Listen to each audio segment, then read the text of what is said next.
Firman Tuhan kita akan buka dalam Matius pasal yang keempat, ayat yang ke-19 sampai ayat yang ke-20. Kita buka bersama-sama dan kita akan baca bersama-sama. Matius pasal yang keempat, ayat 19 sampai ayat yang ke-20. Kita baca bersama-sama.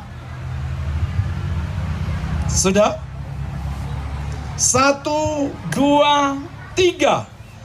Yesus berkata kepada mereka,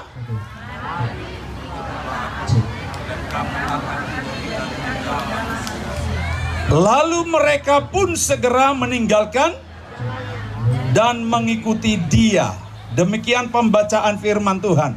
Maka firman Tuhan hari ini berbicara tentang Yesus merubah status kita. Apa? Yesus merubah status kita. Bapak Ibu Saudaraku, bagi semua orang mungkin status itu penting. Karena pentingnya status, maka hampir semua yang punya gadget yang baguslah selalu mengupload statusnya. Bahkan sedikit lagi akan ada yang mengupload statusnya lagi ada di pantai. Amin. Nah, status itu penting. Tetapi yang saya maksud di sini bukan sekedar status dalam WA, bukan hanya status harian, atau bukan hanya status per jam. Tetapi status yang di sini adalah status hidup kita. Sebenarnya semua orang sudah punya status. Betul? Nah, ada status kita sebagai petani. Ada status kita sebagai tukang bangunan. Ada status kita mungkin, di sini nggak ada mungkin status sebagai artis, calon artis mungkin. Ada juga status di sebagian tempat, statusnya sebagai pemulung. Status sebagai pelayan gereja, pengamen, bahkan ada status sebagai pengusaha dan lain sebagainya.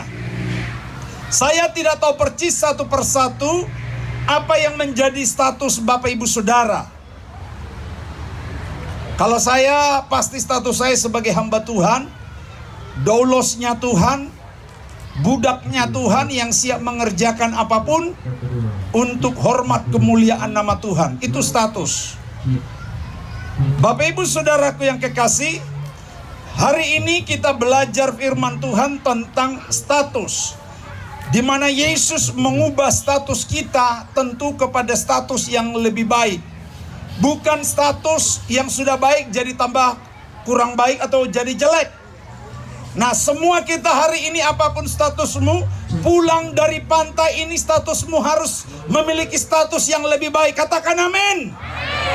Jangan sampai pulang dari pantai ini besok, lusa, minggu depan, bulan depan, tahun depan kita berjumpa statusmu justru tambah parah.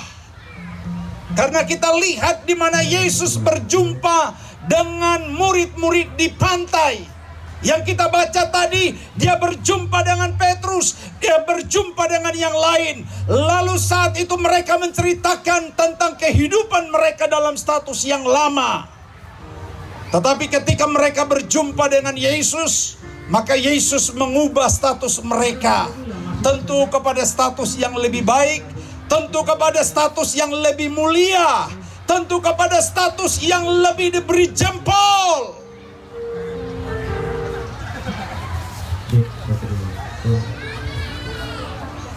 Petrus yang saat itu profesinya atau statusnya sebagai nelayan, penjala ikan, dirubah statusnya menjadi penjala manusia.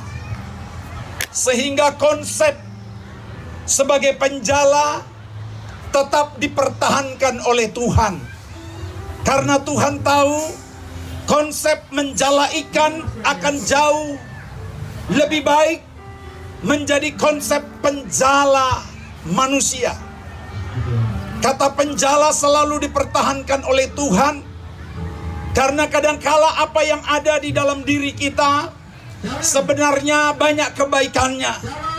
Apa yang ada di dalam dirimu sebenarnya ada perkara-perkara yang positif, Yang tinggal sedikit diubahkan, yang tinggal sedikit dibuat dari minus jadi plus. Semua kita memiliki status. Kalau selama ini kita mungkin penjala receh, tetapi pulang dari sini, mari kita berubah diri menjadi penjala jiwa-jiwa. Katakan puji Tuhan. Kenapa? Karena ketika kita menjadi penjala manusia, maka receh, maka rupiah, maka dolar itu akan mengikut. Dolar dan rupiah itu tidak akan ketinggalan. Ketika Petrus dirubah menjadi penjala ikan, profesinya bukan saja setahun, 2 tahun, puluhan tahun, bahkan Petrus menjadi pakar penjala ikan. Ketika dia dirubah menjadi penjala manusia, dia tidak akan kehilangan uang, dia tidak akan kehilangan penghasilan. Sehingga jangan risau dan cemas ketika engkau diubahkan Tuhan menjadi status yang bukan saja berpikir tentang dunia.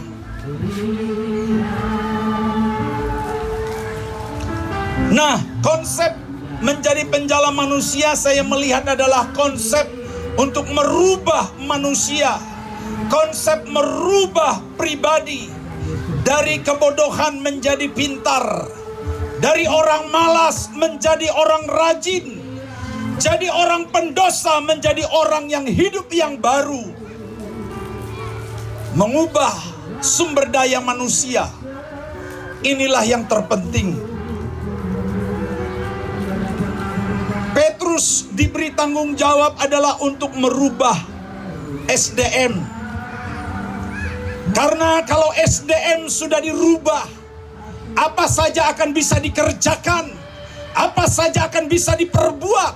Bangunan setinggi apapun, bangunan sehebat apapun bisa dikerjakan kalau SDM, kalau manusianya sudah terbangun. Kita beri tepuk tangan bagi Tuhan.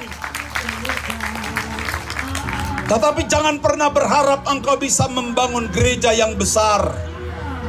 Jangan pernah engkau bisa berharap memiliki rumah yang bagus besar. Kalau SDM-mu belum terbangun, kalau SDM-mu belum dipulihkan, kalau pribadimu belum diubahkan, sebab akan menjadi sesuatu yang sia-sia. Bangunan besar tetapi tidak ada jiwa. Ada gereja kita yang sudah dibangun besar, tetapi jiwanya dari tahun ke tahun gak tambah jiwa, malah berkurang. Itulah yang menjadi beban tanggung jawab saya, tanggung jawab Yesus. Supaya kita tidak hanya memikirkan soal hal-hal yang lahiriah. Sebab sia-sialah kita membangun menara, membangun bangunan gedung gereja yang besar, tetapi SDM-nya tidak terbangun, maka bangunan itu nanti akan menjadi bangunan tua, bangunan kosong.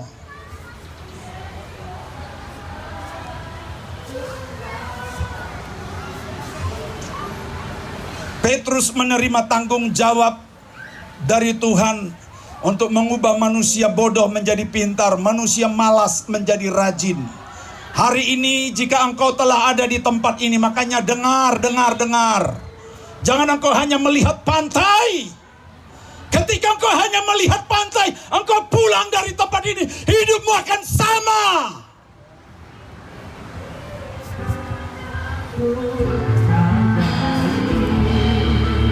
Tapi ketika engkau sungguh-sungguh hari ini mendengar firman Tuhan, maka hidupmu akan dirubah oleh Tuhan. Dari hidup yang malas, dari hidup yang tidak mau tahu, maka engkau menjadi pribadi yang rajin, pribadi yang cekatan, pribadi yang peduli akan keadaan di sekitarmu.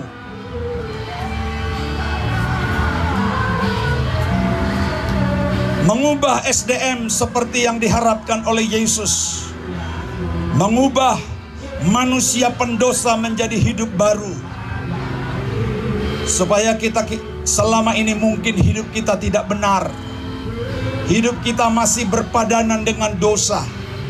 Tapi pulanglah dari tempat ini dengan orang yang dipulihkan, orang yang dibenarkan. Sehingga Tuhan akan berkata, jangan ulangi, jangan perbuat lagi. Supaya ketika kita pulang, hidup kita memiliki semangat yang baru. Karena kita sudah diubahkan, kita sudah dipulihkan, kita sudah dibenarkan oleh Tuhan.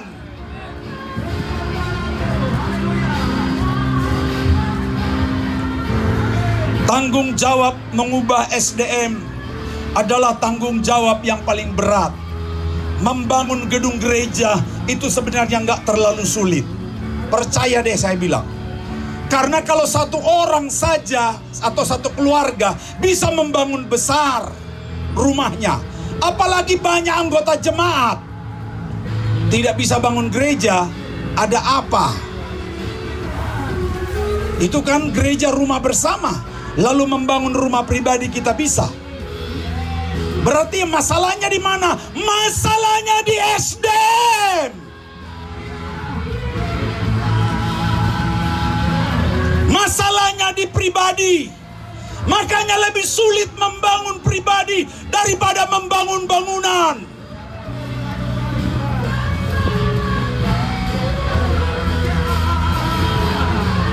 Karena itulah Tuhan mengubah status. Penjala ikan menjadi penjala manusia itu berbicara, memikirkan SDM, memikirkan pribadi, memikirkan manusianya yang paling penting. Kalau sudah manusianya terbangun, tidak susah bangun gereja. Saya sudah jumpa dengan satu orang yang bisa membangun gereja puluhan miliar. Yang dulunya dia adalah agama seberang. Ketika dia menyia-nyiakan hidupnya, lalu dia sakit kanker, sudah hampir mati. Tetapi ada seorang hamba Tuhan yang berani menginjil, menawarkan Yesus solusi atas semua pergumulannya, Yesus jawaban atas semua sakit penyakitnya. Dia hanya menawarkan Yesus. Soal sembuh atau tidak sembuh, itu terserah Yesus, dia bilang. Apa yang terjadi? Orang yang latar belakang agama yang lain, yang punya sawit ratusan ribu hektar, dan punya perusahaan, yaitu sarang burung walet. Dia ekspor terus ke luar negeri. Uangnya ratusan miliar. Tapi tidak ada kebahagiaan dalam hidupnya. Dan dia sudah hampir mati karena kanker.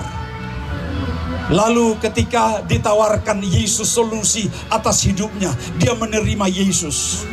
Otomatis ketika dia menerima Yesus, penyakitnya pergi, penyakitnya menyingkir.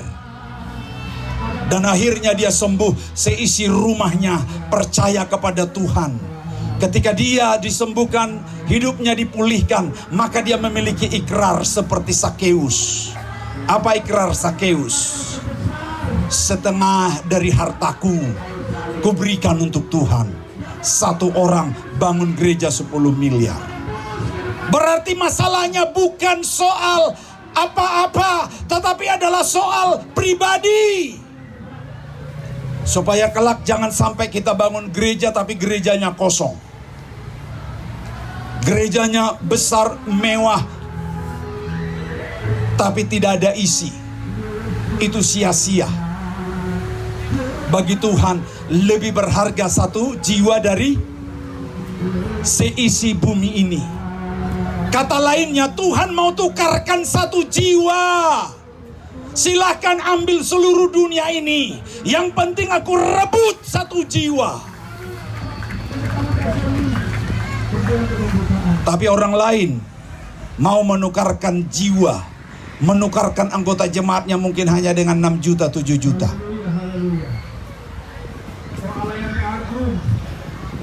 Terlalu sadis cara berpikir manusia yang seperti itu.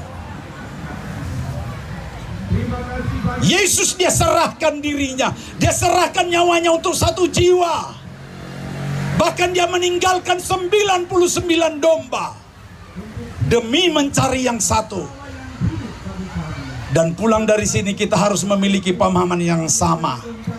Jiwa lebih penting dari segala apapun. Puji Tuhan. Yesus berpikir dan melihat tanggung jawab SDM. Merubah manusia itu jauh lebih berat daripada merubah bangunan yang tidak ada bangunan menjadi bangunan bagus. Tidak terlalu sulit, tetapi merubah manusia itu jauh lebih berat. Merubah orang yang sedang bergerak, merubah manusia yang punya pikiran dan kehendak sendiri, itu jauh lebih sulit. Petrus dan saudara punya tanggung jawab besar di bumi ini. Merubah manusia-manusia yang keras, merubah manusia-manusia yang angkuh dan sombong. Kita merubah mereka supaya mereka memiliki hati seperti Tuhan.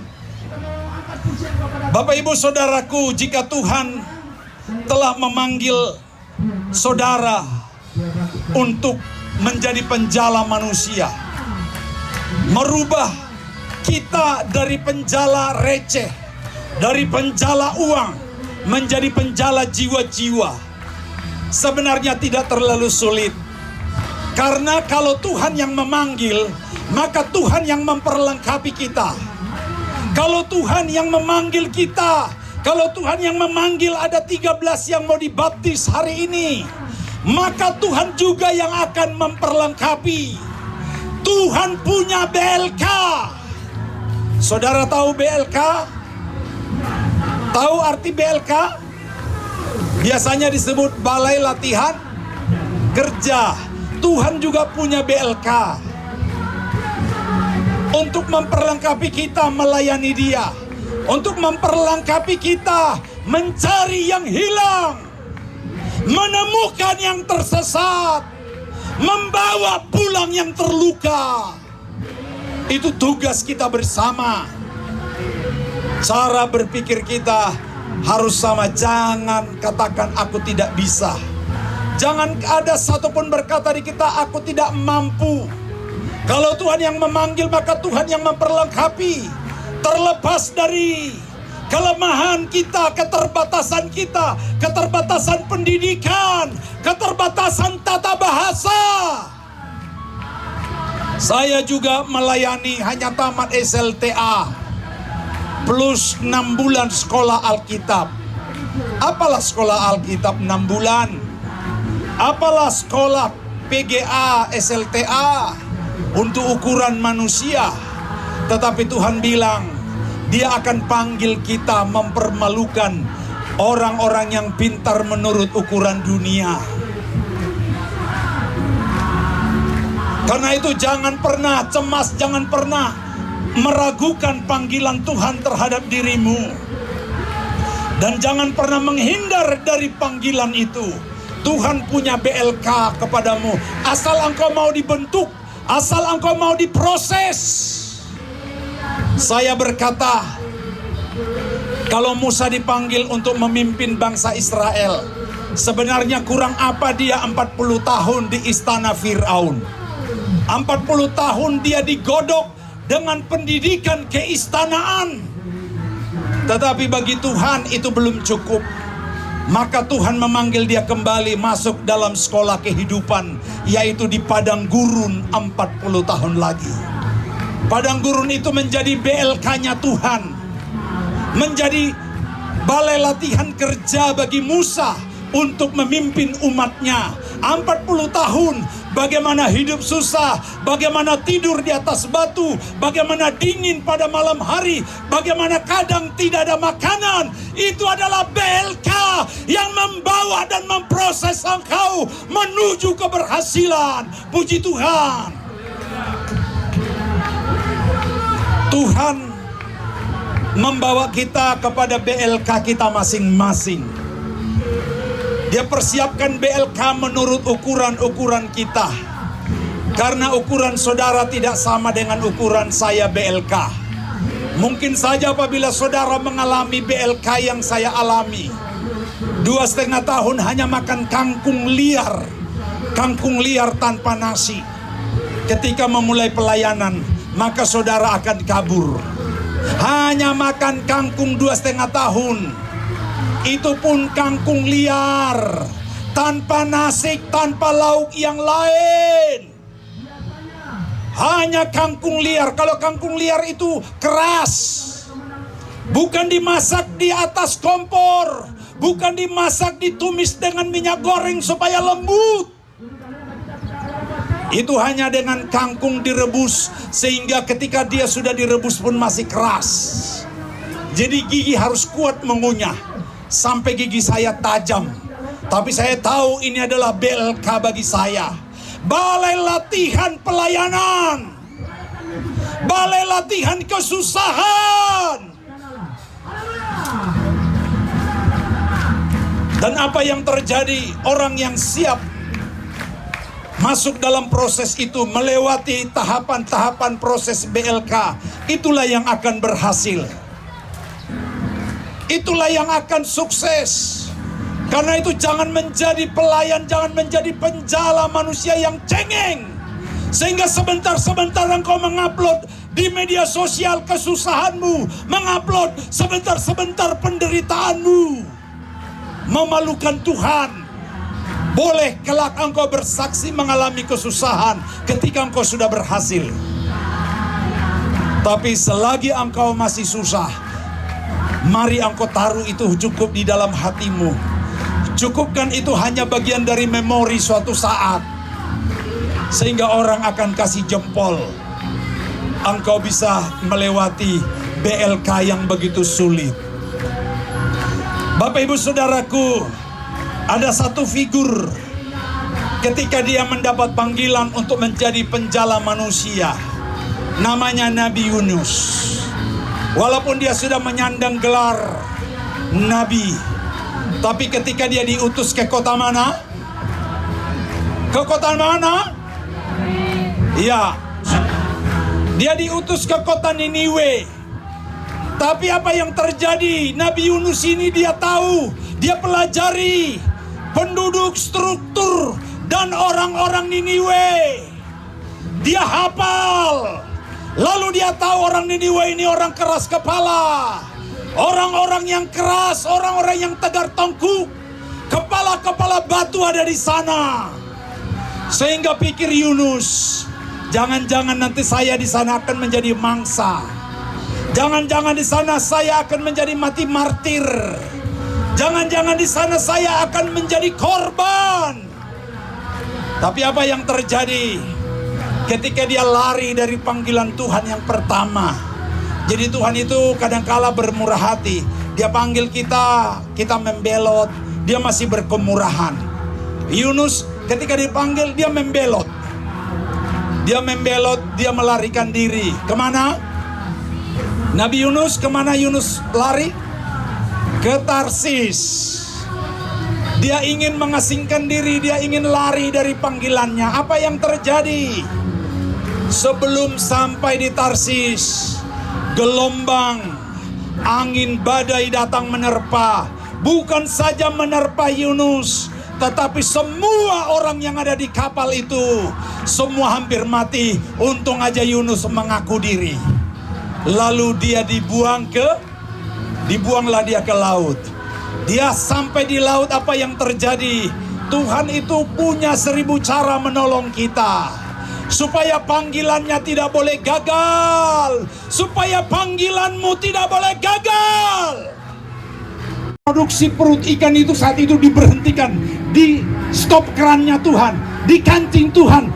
Mesin produksi ikan itu dikancing.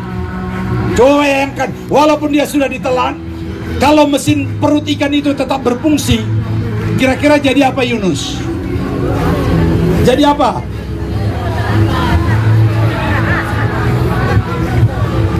Tapi hebatnya Tuhan, dia kancing sistem produksi ikan itu sehingga Yunus tidak terjadi apa-apa. Yang lebih hebat, bernapas gak Yunus selama 3 hari? Bernapas. Saat itu Yunus Yunus berbagi oksigen dengan ikan. Yunus berbagi oksigen yang ada di dalam. Dan akhirnya ikan ini pun atas perintah Tuhan memuntahkan Yunus ke darat. Lalu disitulah dia kembali memenuhi panggilannya. Itu adalah BLK yang terakhir bagi Yunus sebelum sampai di Niniwe. Lalu disitulah dia meyakinkan dirinya bahwa Tuhan menyertai dia. Ketika dia menginjil dari pagi sampai ke sore, dari pagi sampai ke sore, dia non-stop disebut. Dia menginjil dari pagi, siang, malam, sampai 3 hari perjalanan. Yunus menginjil. Lalu kota Niniwe apa? Kota Niniwe semuanya bertobat. Mulai dari anak kecil sampai penguasa, termasuk raja, termasuk binatang-binatang bertobat, tidak makan puasa. Bayangkan, Yunus punya jemaat saat itu luar biasa. Pulang dari tempat ini, jadilah penjala manusia. Jemaatmu, jemaat kita akan terjadi ledakan. Kita beri kemuliaan bagi Tuhan. Pulang dari tempat ini kita akan melihat ada ledakan-ledakan. Yang penting semua memiliki komitmen menjadi penjala manusia. Statusmu dirubah oleh Tuhan. Tidak ada yang lebih bahagia dalam kehidupan seorang hamba Tuhan selain bertambah jiwa. Saya bukan banyaknya kolekte membuat saya bahagia. Kolekte kita hari ini akan dibagi ke 3 sidang kita yang hadir, membantu transportnya. Mungkin juga nanti masih ada tambahan untuk mereka. Gereja kita nggak pernah mengambil itu dari sejak kita ibadah gabungan. Tidak pernah. Yang paling bahagia bagi kami hamba Tuhan, bukan supaya persembahan banyak atau perpuluhan banyak, dijauhkan Tuhan. Yang lebih penting bagi saya, yang membahagiakan saya, ketika ada tambah 1 jiwa. Itulah yang membuat saya bahagia. Tidak terasa kita kadang berkorban. Saya kadang 11 kali, 12 kali dari Jakarta setahun pulang pergi bersama istri dengan biaya sendiri. Tapi kami seperti tidak merasa itu pengeluaran, karena kami melihat terus Tuhan menambahkan jiwa-jiwa. Di sini pun jemaat Bate, jemaat Swakarsa Arso, dan jemaat Hamadi. Tidak ada yang lebih bahagia gembalamu, hamba-hamba Tuhanmu, ketika engkau bersaksi membawa jiwa-jiwa baru. Percaya deh, kalau ada yang bahagia, kalau kolektenya banyak, kalau perpuluhannya banyak, itu mungkin hamba Tuhan yang mata apa? Hah? Mata kepeng katanya. Kepeng itu akan datang ketika ada jiwa. Kepeng itu akan tetap melimpah ketika ada jiwa. Fokus kita bukan di kepeng. Fokus kita di jiwa.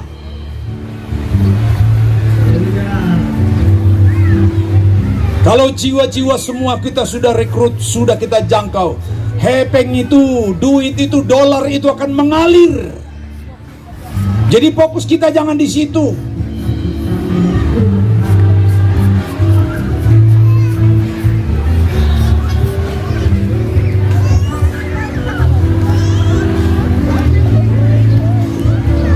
Yunus diperintahkan untuk berkhotbah ke Niniwe, menegur orang Niniwe yang keras kepala, menegur orang Niniwe yang sok pintar, menegur orang Niniwe, menasehati orang Niniwe yang kelakuannya disebut bejat, tetapi bersyukur mereka bertobat. Bayangkan berapa banyak saat itu gereja dibuka. Jadi mari kita semua, dimanapun saudara berada, saya juga katakan, kalau bisa saya ditukar dulu, mungkin 6 bulan atau 1 tahun di gereja yang manalah, saya siap sisir dari lorong ke lorong untuk mencari jiwa. Kami di Jakarta pun, dari gang ke gang, dari tempat kumuh ke tempat kumuh, dari tempat pelacuran ke tempat pelacuran. Kami sisir jiwa-jiwa dari bawah kolong ke bawah kolong. Karena ketika kita bawa satu jiwa, ada pesta sorak-sorai di surga. Hari ini ada 13 orang yang mau dibaptis yang sudah melaporkan diri. Betapa sorak-sorai di surga hari ini, menyambut kehadiran petobat-petobat baru yang mengambil keputusan mati bersama dengan Kristus. Sebelum saya akhiri, Yesus merubah status saudara, status kita semua, dari orang berdosa menjadi orang benar. Dari status kita orang yang tidak layak menjadi orang yang layak. Dia merubah statusmu dari orang lemah menjadi orang yang kuat. Dia merubah statusmu dari orang miskin, merubah statusku dari orang miskin yang hanya makan kangkung. Dia rubah perlahan-lahan menjadi orang yang diberkatilah. Dia merubah kita semua. Dia merubah orang yang susah menjadi orang yang bahagia. Dia merubah orang yang tidak laku atau tidak dapat jodoh. Pulang dari tempat ini, engkau pulang dari tempat ini, langsung banyak orang yang berkata, abang sudah ada yang punya kah? Atau dia bilang, kakak punya jodoh kah belum? Pulang dari tempat ini, dia mengubah statusmu dari jomblo, dari single parent, dari orang susah menjadi orang yang berkemenangan. Puji Tuhan. Kita bangga memiliki status yang Tuhan berikan kepada kita. Apapun status kita hari ini, Tuhan akan ubahkan kita menjadi penjala manusia. Dan saya tentu sangat bangga sekali menjadi pelayannya Tuhan, menjadi jongos, menjadi budaknya Tuhan. Saya sangat bangga. Dan saya sangat bangga menjadi pelayannya Tuhan. Karena itu banggalah menjadi pelayan-pelayan di gerejamu, di gereja kita. Karena itu merupakan pemberian anugerah dari Tuhan. Tuhan memberkati kita semua. Amin.